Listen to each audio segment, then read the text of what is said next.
हम आपसे द्वंद्व युद्ध का दान मांगते हैं। उनने उनसे युद्ध करने की याचना की और कहा कि हम आपसे द्वंद्व युद्ध का दान मांगते हैं। तो यह सुन करके कुंती पुत्र भीम अर्जुन और मैं आपका शत्रु कृष्ण तीनों ने बता दिया। यह सुनकर जरासंध उच्च स्वर से अष्टाघात करता हुआ बोला, अरे मूर्खों, मैं तुम्हें युद्ध का दान तो अवश्य ही दूंगा,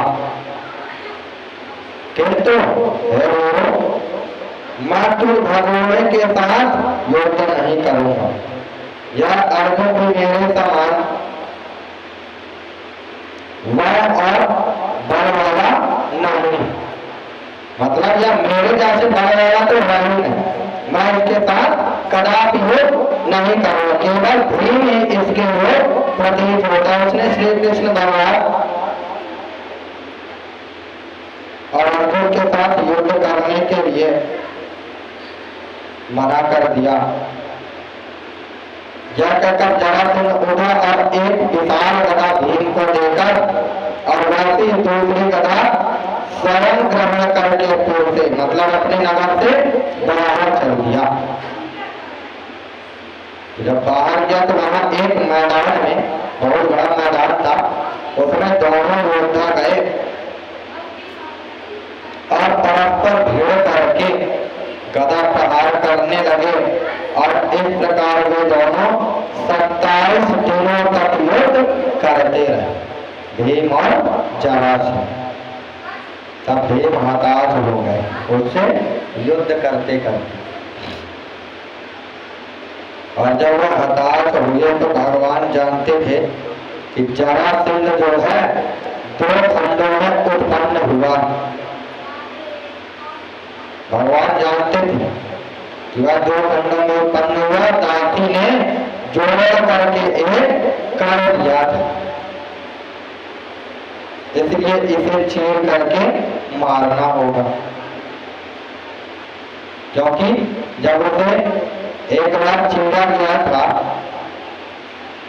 तो एक ही दिशा में जाते उसके अंग फेंका गया तो वह जाकर के फिर जुड़ जाता था।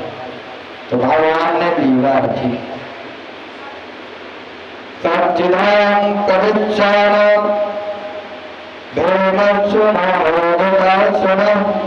हे राजा, भगवान ने एक तिनका छीन करके संकेत में जरासंध का वध का उपाय बताया। किसको? भीम को, जिसे समझ करके भीम ने उसे पांव पकड़कर पृथ्वी पर दे मारा और अपने पांव से उसका एक पांव दबा करके रख दिए। एक पैर के ऊपर अपना पैर रखा और दूसरा पैर हाथों से पकड़ लिया। तो जब पकड़े तो ऐसा चीर दिया जैसे कि हाथी वृक्ष की शाखाओं को चीर डालता है। तो जब चीरे तो हाहाकार मच गया। तो इंद्र ने भगवान के संकेत को नहीं समझा।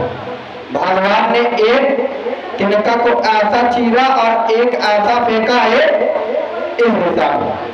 तो भीम ने क्या किया कि उनका जो अंग था 2 टुकड़ों में कर तो दिया चीर करके, लेकिन भीम ऐसे ही फेंक दिए।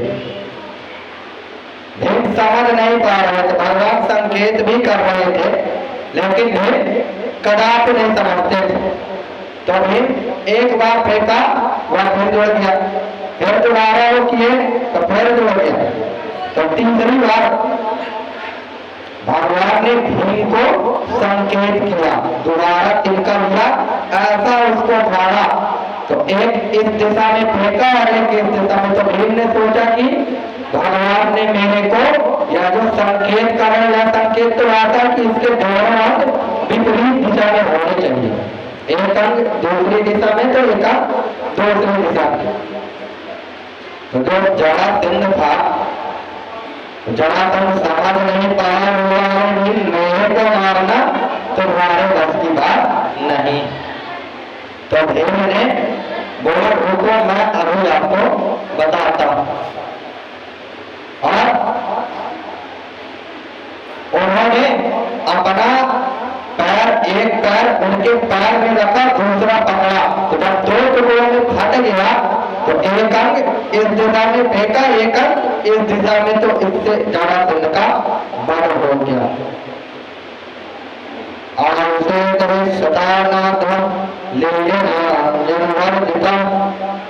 मामा को बोल दो, मामा आए हैं कि वो लगन लिखवाने के लिए आए लेने, तो चले जाइए।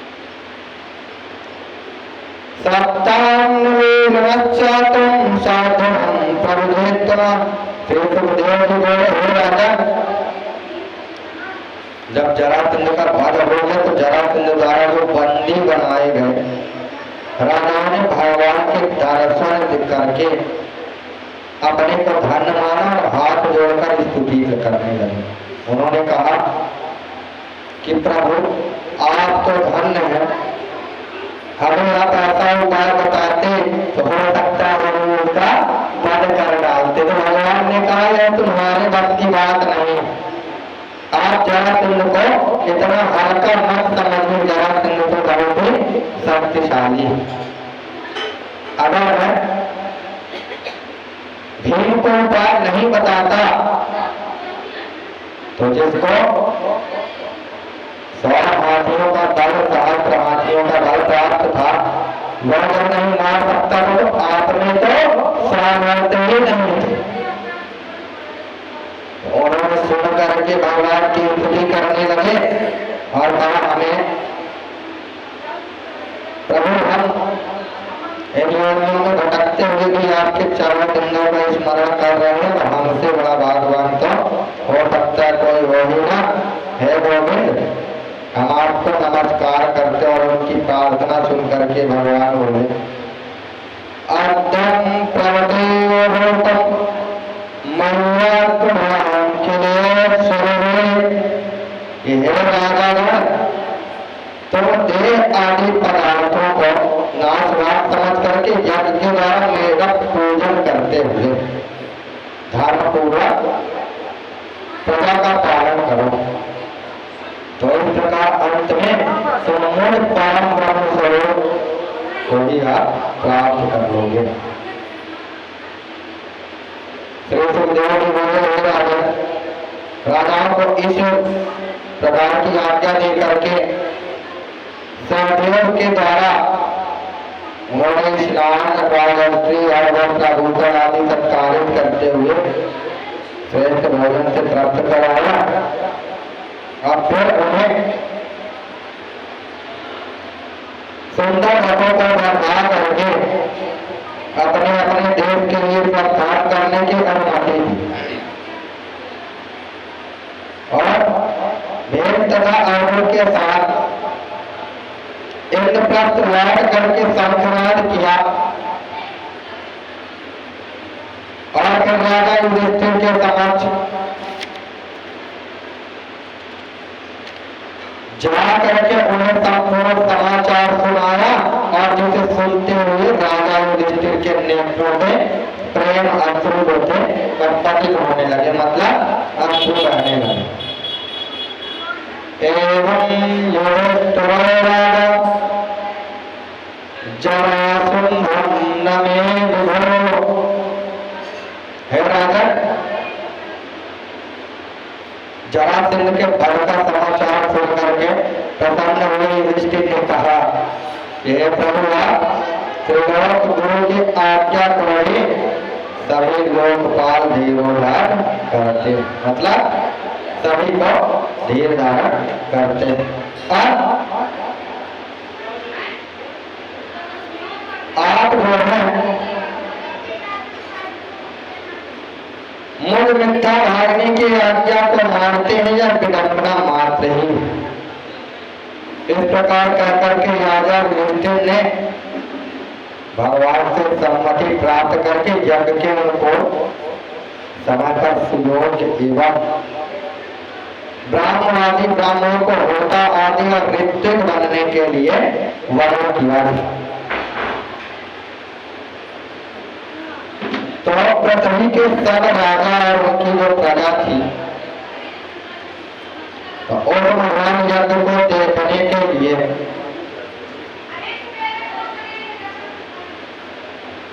समागत हुए। तब उन ब्राह्मणों ने सोने के हरों से पृथ्वी को शुद्ध करके वैदिक नियमानुसार युधिष्ठिर को सौंप दिया। और इन आदि सर्वोपचार जो थे, शिवजी गंधर्व सिद्ध सभी किन्नर और सभी लोग थे, राजसूय के उत्सव में सम्मिलित हो गए। इस प्रकार राजा युधिष्ठिर ने सोमवल्ली निष्पाद नाम के दिन ऋषियों और सभापतियों का पूजन प्रारंभ किया। तभी प्रथम पूजन किसका हो यह विचार करने लगे कि हमको पूजन तो करना है इस यज्ञ में, लेकिन हम पहले पूजन करें किसका। उसी समय जरासंध पुत्र सहदेव ने निवेदन किया कि सब देवता जो है देश काल और अन्न धन आदि कृष्ण रूप ही, मतलब सभी कृष्ण का रूप नहीं है जितने देवता, इसलिए उनका ही सर्वप्रथम पूजन होना चाहिए।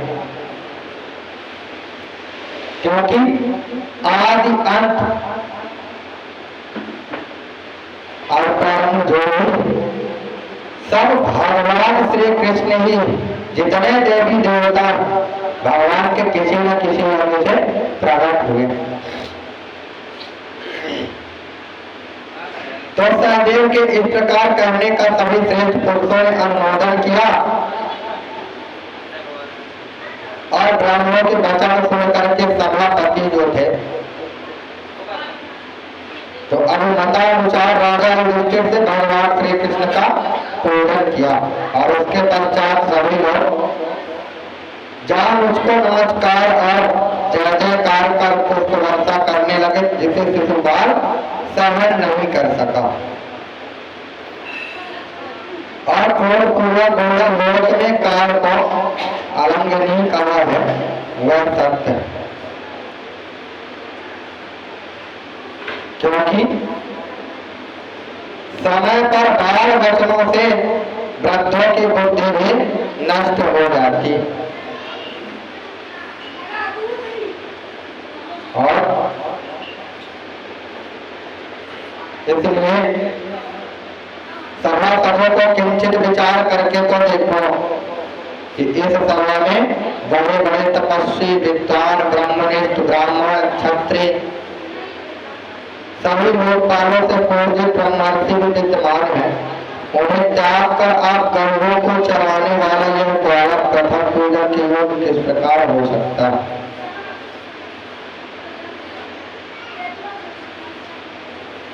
और शिशुपाल को सहन नहीं हुआ था, क्योंकि वह तो उनसे चिढ़ता ही था। एवमादिन्न भद्राणि उस क्षीण मंगल वाले शिशुपाल ने इस प्रकार बहुत से दुर्वचन कहे, किंतु भगवान श्री कृष्ण जो थे वह केवल मान हो चुपचाप बैठे रहे कि अगर मैं इस दुर्बुद्धि वाले को कुछ बोलूंगा तो मैं भी दुर्बुद्धि ही कहलाऊंगा। संजय आदि क्षत्रियगण हथियार उठा करके शिशुपाल को मारने के लिए तत्पर हुए खड़े हुए।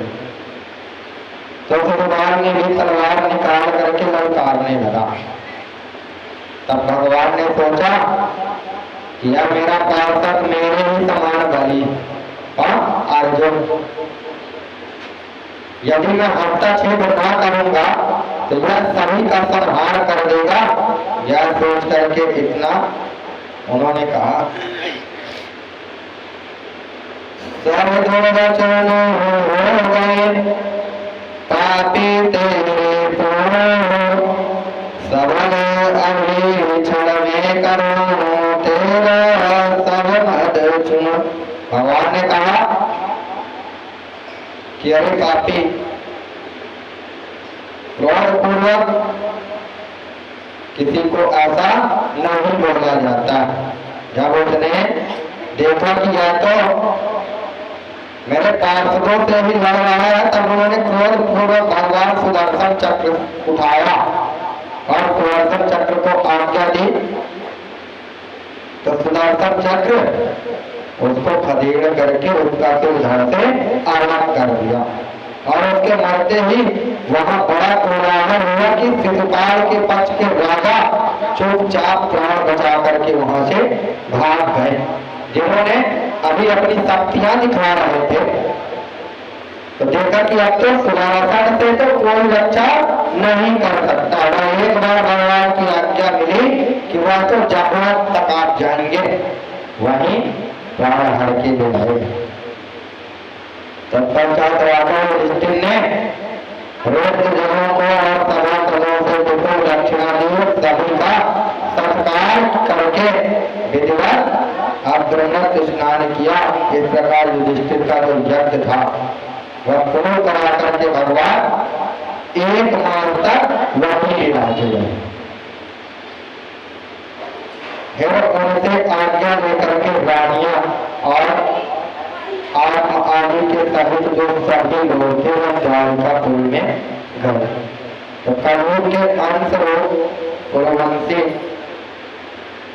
दुर्योधन के अतिरिक्त सभी ने उस यज्ञ की प्रशंसा की, किंतु दुर्योधन युधिष्ठिर के ऐश्वर्यवृद्धि को नहीं सहन कर सका। उसको यह बर्दाश्त नहीं था कि युधिष्ठिर को जो ऐश्वर्य मिल गया। तो परीक्षित ने तो कहा कि हे ब्राह्मण, महाराज युधिष्ठिर के यज्ञ में आए हुए सभी लोग प्रसन्न हुए, किंतु दुर्योधन मात्र ही उस प्रसन्नता से वंचित रहा। दुर्योधन को प्रसन्नता नहीं हुई, इनको राज्य मिल गया। यज्ञ में सभी बांधवों ने प्रेम के वश में होकर के सभी कार्य पूर्ण किए और भीम रसोई ने दुर्योधन को उसकी शारीरिक पूजा करके और नकुल जैसे विभिन्न पदार्थों को एकत्र करने की व्यवस्था करके, मतलब सभी लोग अपना अपना कार्य बांट लिया, किसको क्या करना। अर्जुन पर गुरुजनों का सेवा भाव और श्री कृष्ण पर विशिष्ट व्यक्तियों के पैर पखारने का कार्य। श्री कृष्ण भगवान जो श्रेष्ठ जन होते थे उनके पैर पखारने का उनका कार्य, और द्रौपदी भोजन परोसने के कार्य पर थी और कर्ण जो था दहन कार्य की अध्यक्षता पर नियुक्त था। इस प्रकार सभी अपने अपने नियत कार्यों में तत्पर रहे। हे राजन, युधिष्ठिर ने गंगा जी में अवघट स्नान किया और उस महान उत्सव में विभिन्न प्रकार के बाजे बज रहे थे और नर्तकियां, मतलब नृत्य करने वाली स्त्रियां, सभी लोग नृत्य कर रहे थे। इस उत्सव को देखने के लिए देवांगनाएं भी विमानों पर आकाश में उपस्थित हो गई और पत्नी समाज को अवगत विषयपूर्ण और आचरण करा करके द्रौपदी सहित युधिष्ठिर को गंगा जी में स्नान करवाया। सभी लोगों और जब स्नान करवाया सभी को, तो स्नान के पश्चात राजा ने नवीन वस्त्र आभूषण धारण करके ब्राह्मण आदि वस्त्र आभूषण का सत्कार किया। फिर बंधुओं के साथ जाति राजाओं ने सत्कार करके सभी लोग सुशोभित हो गए। तो एक बार महाराज युधिष्ठिर ने अपने भाइयों और भगवान के साथ मैदानों रचित मायामयी सभा को विराजमान थी। मैदानों की रचित जो मायामयी जो सभा थी, मैं नाम का जो दानव उसमें विराजमान। तभी अभिमानी दुर्योधन जो था अपने भाइयों के साथ सभा में आ पहुंचा। तो वहां का दानवी माया से ऐसा मोहित हुआ कि सिद्धार्थ को जल मान करके अपने वस्त्र ऊंचे करके चला और जल को थल समझ करके उसमें गिर पड़ा, क्योंकि उस माया में समझ में ही नहीं आ रहा था कि यह पृथ्वी है या जल।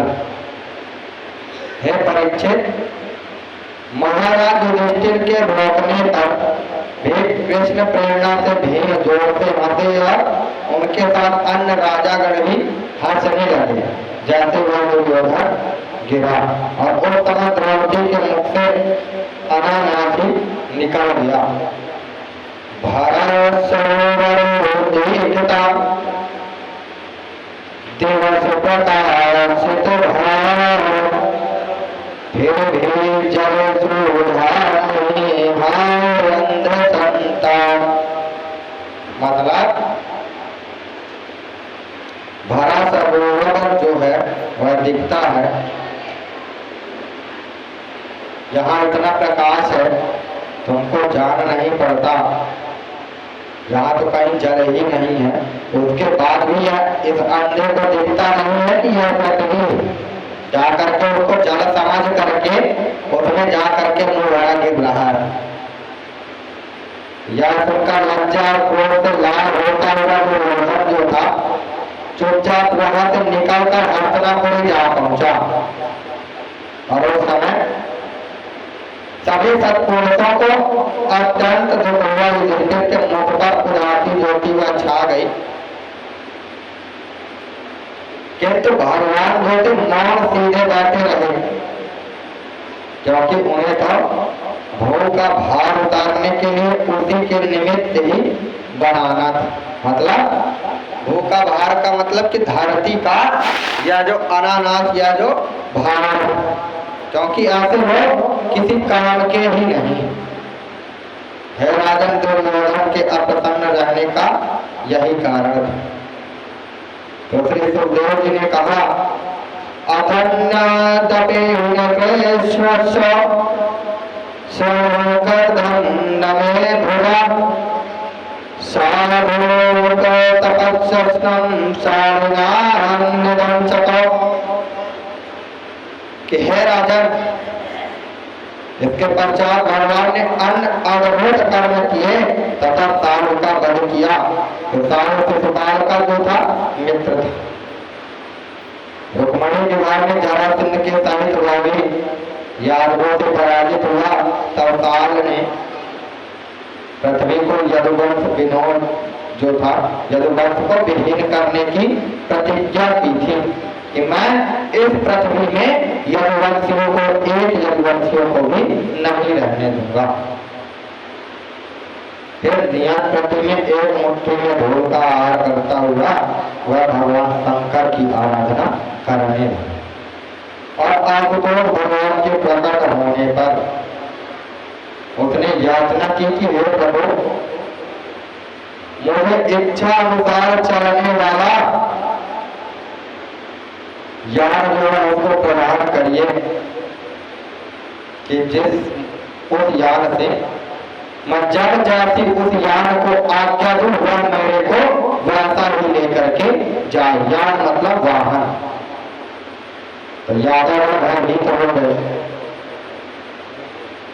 और उसे कोई देवता मनुष्य जो थे राक्षस आदि नष्ट ना कर सके, तो शिव जी ने इच्छित वर दे करके मन नाम के दैत्य को वैसा ही विमान बनाने की आज्ञा दे दी कि आप उस विमान की रचना करिए।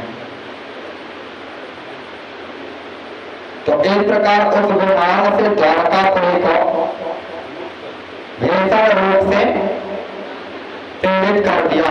तब यह शक्ति प्रदान किया प्रद्युम्न ने अपनी प्रजा को संतप्त देख करके सारों की सभा माया को नष्ट कर दे। फिर प्रद्युम्न ने जो था वह सारों के सेनापति आदि पर बाण का प्रहार किया,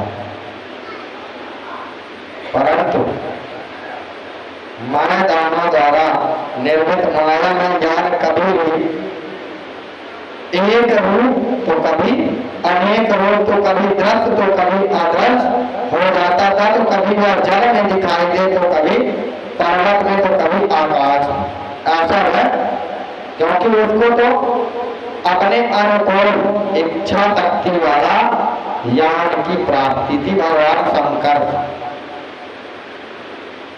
तभी साल के हाथ से प्रथम पर गदा का ऐसा प्रहार किया कि उनका वृक्ष स्थल विदीर्ण हो गया। तब सारथी ने उन्हें रण क्षेत्र से बाहर निकाल लिया। तब उन्हें छेद हुआ। तब उन्होंने सारथी के साथ की और रण क्षेत्र से हटा करके यहाँ लाना ही उचित समझा और कहा, हे आयुष्मान सारथी, सारथी का कर्तव्य रथी की रक्षा करना, इसलिए आपको मूर्छित देकर के मैं यहाँ से ले आया क्योंकि आप मूर्छित हो गए।